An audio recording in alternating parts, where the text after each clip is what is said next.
Hey all, welcome to Transition to Telehealth, day 12. Gaslighting, and I'm tapping out. No, I haven't chosen some fancy filter here at all. This is my real hair, but let me be clear, it's not going to be my real hair for long. I'm just waiting on the Amazon. I need the brown to come. I'll explain it in a moment. Yeah, I will explain why I used a pandemic as an excuse to look like Ronald McDonald. But anyway, what am I going to talk to you guys about when it comes to gaslighting and me tapping out? Well, my title's actually literal. This is the last Transition to Telehealth episode. I know. Oh, so sad, right? Hey, I tried my hardest. I hope I put out some useful information. And I figured I might as well go out circa 1992. That's the last time my hair was this color. Yeah. All right, guys, 3 topics. 3, I'm gonna try and make them quick. 1, what do I mean by gaslighting? Sorry, work on my bunny ears here. 2, why am I ending transition to telehealth? Why am I tapping out, right? And 3, I'm gonna try my hardest to give you kind of a wham bam summary of the highlights of all Transition to Telehealth episodes 1 through 12. And hopefully that'll actually be useful in terms of leaving you all on a note of that which I feel is most important, because it's all about what I feel, right? Just kidding, just kidding. Actually, not about what I feel at all. Gaslighting, let me start with that. Well, pause. Let me first give you guys the big question. So it's those 3 topics, but my big question is, are we truly doing everything we can right now to ensure that current BCBA practitioners are equipped to really address the needs right now and in the future? Sorry, there's yelling in the background. And are we providing them with the appropriate training, but right now, really the ongoing support and the continuing education that's required for them to be able to step your game up and do something amazing right now, because boy is it needed, right? So, all right. I wish I could say I was answering that question today. I'm actually not, all right? So I'm just gonna go with those 3 topics that I said, all right? I can say though, as this series is ending, I'm not disappearing, and before the end of this episode, I will orient you guys to some areas if you want to continue to see me and know what we're doing moving forward. So anyway, more importantly, back to my hair, all right? Seriously, what is it? It is me taking a moment with my 16-year-old, and yes, he would have taken any excuse to dye his hair, but he lit up at the notion of doing it to honor crisis right now, and in particular, lighting it up red. CABA is usually blue, so we said instead we'll light it up red to honor the victims, the vulnerable, and the essential workers, which is ironic that I think there's going to be cheering in the background now. I'm not going to stop this recording. It's my last one. And good, you get the cheering for the essential workers. This is around the time that our community comes together to give a shout out for them. So that couldn't have been better timing. I apologize for the banging, but stay with me, guys. It's the last one, all right? Okay, so funny that I referenced Ronald McDonald, even though it was a nice moment about my hair. It's funny because it made me think of the Kennedy Krieger Institute, and hopefully you guys will be able to hear me over the banging. I do actually think it's a good background thing. It's bringing my point home. I worked at the Kennedy Krieger Institute at Johns Hopkins Hospital in 1999, and I had come from the New England Center. I had worked in a traditional early intervention program there.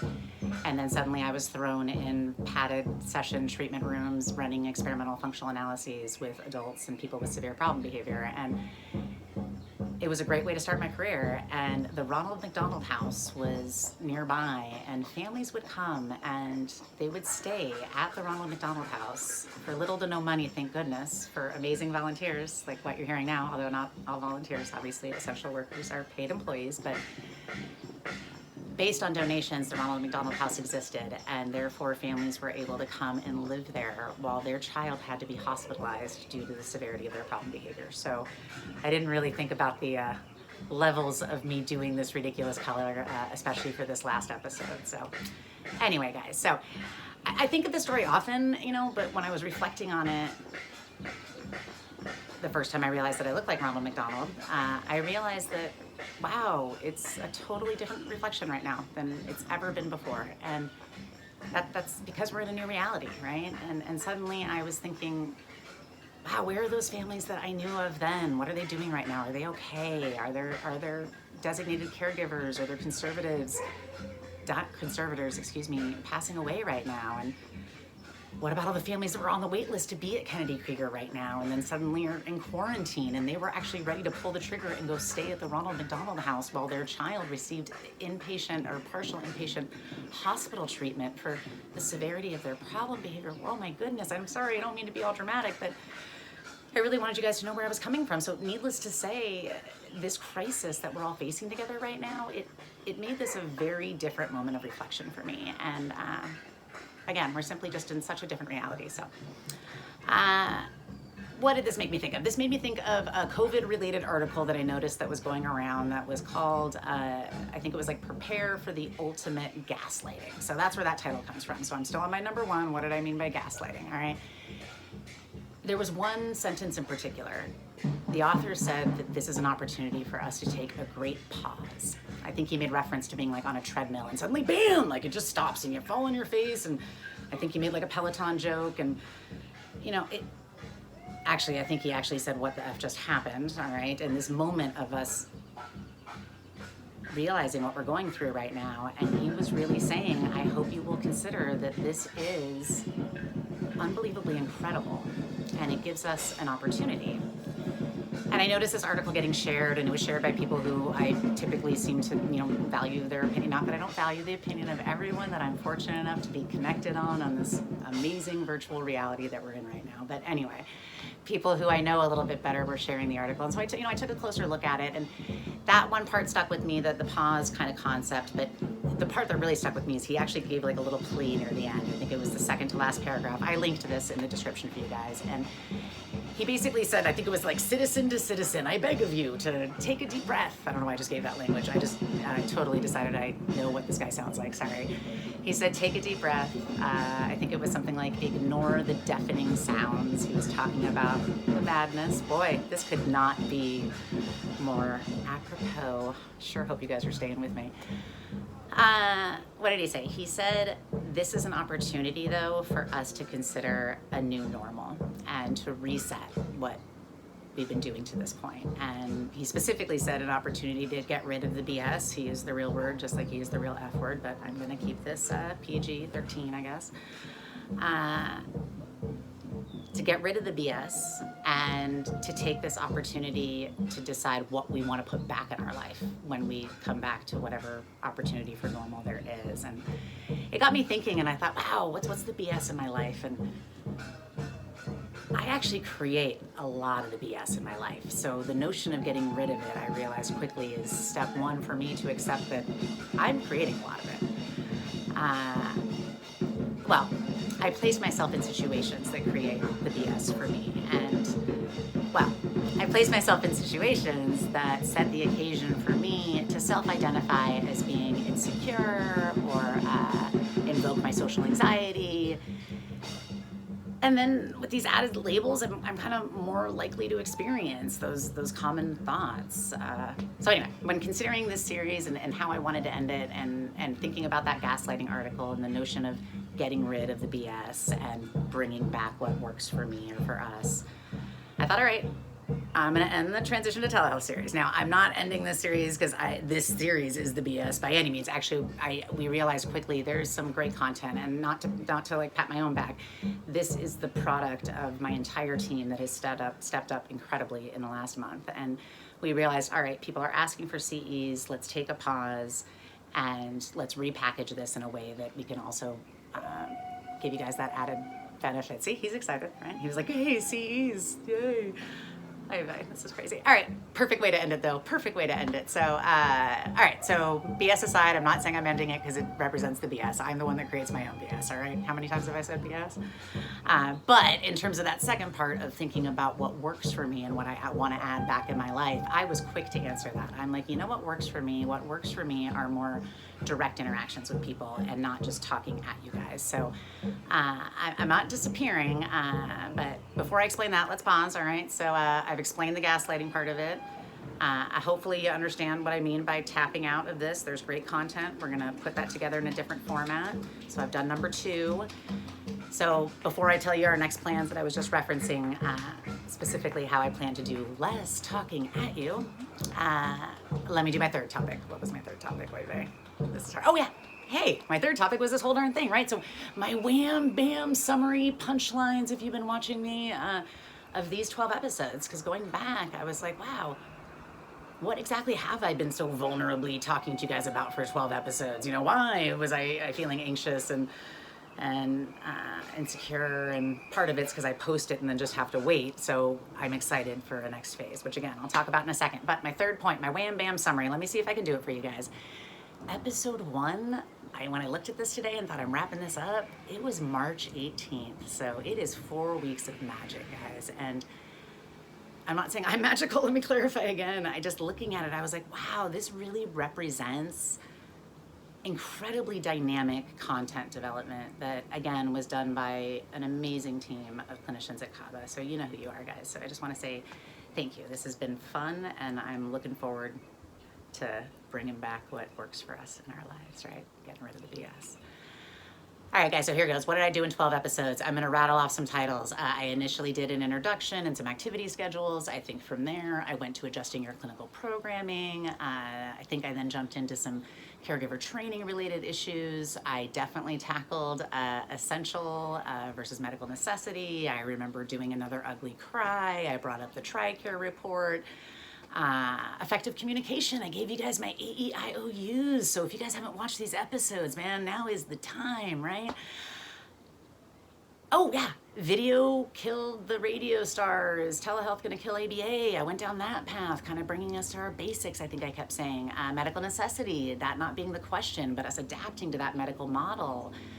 What else did I do? I did, expand your search terms, concerns about people just searching to see ABA and telehealth and not exposing yourselves to the breadth of technology-related applications in ABA that will really come in handy for us right now. What else? Crisis is not the time to redefine, and that led us into our more recent work, which has been on risk-driven approaches to ABA service delivery in crisis, but then also now realizing that we've learned a lot that we're going to be able to take with us moving forward into what I look forward to being a non-crisis situation. So, all right, guys, so all of those topics, those were the titles, check them out if you want to. Again, keep your ear out for CEs. We'll repackage them. We'll put them in a way that you can get some CEs for this. And again, I hope it's helpful, and please continue to give me your feedback, but all of those were rooted in particular concerns. I was very honest with that throughout this series. And again, I can't believe it was March 18th. I knocked out like one a day for several days, but obviously on average, that's 3 to 4 a week in these 4 weeks. So it has been quite a ride, and I can't thank you guys enough for hanging in there with me. And that first one, when I went back and watched it on March 18th, I was giving a landscape I was giving a description of the current landscape of ABA services at the outset of this outbreak. And it's just amazing to look back on, and the concerns that I really rooted each episode in came back to some pretty common themes. They came back to issues associated with regression and making sure we're not just defining that based on people who already have severe problem behavior. I was at the end wrapping that up based on the recent APBA guidelines and recognizing that it's not just regression for problem behavior, which I've been saying, but those guidelines really made me realize, hold on, when we're looking at skills, we need to be looking at skills associated with risk mitigation during crisis. That's awesome. And of course, anyway, what else? So, obviously, competency on the part of the BCBAs, you guys. So I hope no one's taking it as an insult, but I've been very open that I have a ton of concerns about whether or not BCBAs are ready to tackle this crisis and protect ABA. My other concerns, again, had to do with essential businesses and medical necessity. I think we made a ton of progress on this month, and I'm thankful and grateful to my colleagues outside of CABA that have supported our work in that area. Anyway, so I articulated those concerns across a range of topics, right? I got into activity schedules, I got into trauma-informed care, like I said before, caregiver training, pushed out some resources. I would always come back to the importance of not only teaching the how, but teaching the why. And that comes at every level when it comes to us providing training and ongoing support and continuing education for our BCBAs. So those of you that are responsible for other BCBAs, to make sure that you're not just focusing on the how, you're also teaching them the why. But then I spent quite a few episodes trying to highlight the importance of you BCBAs when you're working with staff members and caregivers that might be functioning as essential workers right now, to also make sure that you're focusing on not just teaching them the how, but also the why. So those were kind of the main topics, guys. I know I did a semi-controversial one. I said, is it possible to be a BCBA and not be a behavior analyst? And again, I hope no one took this in any kind of a way of me saying that I think that all BCBAs are poorly qualified. It is an entry-level credential, and I think my biggest realization in this last month is there's amazing, amazing BCBA supervisors out there, and you guys clearly are hungry for continued education, and let's just make sure that we're providing that in the best way that we can. So in the end, throughout the whole series, I was always focused really on two things: bringing us back to the basics. If you've been watching, hopefully I inspired you to consider the science that informs our practice and getting a little bit more fluent with that. Actually, funny enough, the gaslighting article, I gave you guys an assignment on one of the episodes, I can't remember which one. I said, please consider this with respect to both respondent and operant conditioning. Please consider, if you read the gaslighting article, respondent conditioning. You might even want to look up this guy named Watson. Just a side note. Anyway, guys, so, two things. I said, one, back to the basics, and that always comes back to the fact that behavior is a function of its environment. So why was this so important, guys? Because I'm saying that we have to rely on a foundation of science, because there really are three main things as we do this transition to telehealth, transition possibly out of telehealth, hopefully back to some normalcy, our new normalcy, whatever that is. We have to make sure that we are continuing to protect the practice of ABA, and that we are ensuring that we're not providing services that are of diminished quality, that could set the occasion for poor outcomes, and then could possibly impact future funding. And clearly there's going to be a lot of people that continue to be in need. So, and wait, more than anything else, I did try throughout, although sometimes I got more fussy on some days than others. It's been a long month to make sure that everyone continues to focus on taking care of ourselves, because if we don't do that, we cannot take care of other people. So I'll end with my go-tos for you guys. Have to watch the series to know what I mean, but hashtag opt-in, hashtag 24/7 ABA. What else? Well, it's not just whether or not we know how to successfully navigate this initial transition. I will say the biggest change I've seen in this month are now BCBAs being like, I just had the best session. That was the greatest telehealth. This was about transition to telehealth. I know I didn't say that a lot, but stay with me. And that's awesome. I'm excited for you. Out of curiosity, do you remember all of the clients that you've launched before now? And what was the percentage of them that started off really, really great and then not so great? So I don't mean to add on a bad note, but I guess I did emphasize my concerns throughout all of this anyway. You know that thing called the honeymoon period? We might be coming up. I hope you're being successful. I hope you've transitioned partial to all successfully in accordance with our safety guidelines and your available resources and the risk associated with regression and how viable your service model modified for this crisis is likely going to be based on the caregiver, the staff, and the client. Ooh, that was another little summary for you. Let's see if I can come back from that summary. What was my point? My point was, realize that if you're being successful right now, that's awesome, but you need to continue to build your skill set, because if you have clients in the past that started off super successfully and then changes happened over time, chances are that's going to happen in the next several weeks as well. So in the end, I'll go back to my big question. I did those three areas for you. My big was, are we really doing everything we can right now to ensure that current BCBAs have the ongoing support that you need and the continuing education? And I want to make a commitment to helping to further strengthen all of your skills. So I'm looking forward to doing that. And how am I going to do that? I'm not going to talk at you anymore. It's too much. I get too insecure. No, I'm kidding. Well, I'm not kidding, but I'm excited that we're going to wrap this up, give CE opportunities. I'm doing 10-minute little talking to experts. I still have a ton to learn. So we did launch Dr. Taylor Takes 10. I started with Dr. John Austin. We put a link in the description here. Please check it out. I'm really looking forward to having casual conversations with some more experts for you guys and picking up topics that might not be getting covered in all of the awesome resources that are coming out. And separately, I think I might be ready for it. Again, what works for me is more direct interaction, right? And I'm ready to get rid of the BS. So I think we'll do a live weekly feed.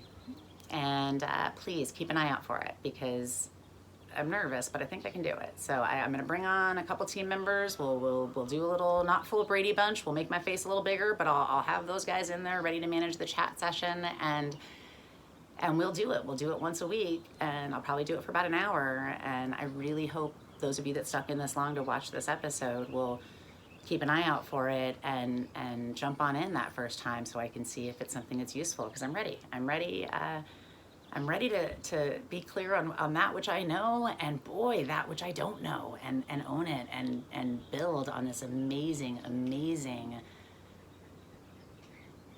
interconnectivity that we seem to be experiencing right now. Wow, that was a cheesy word. Maybe the hair dye is starting to sink in. All right, guys, it was fun.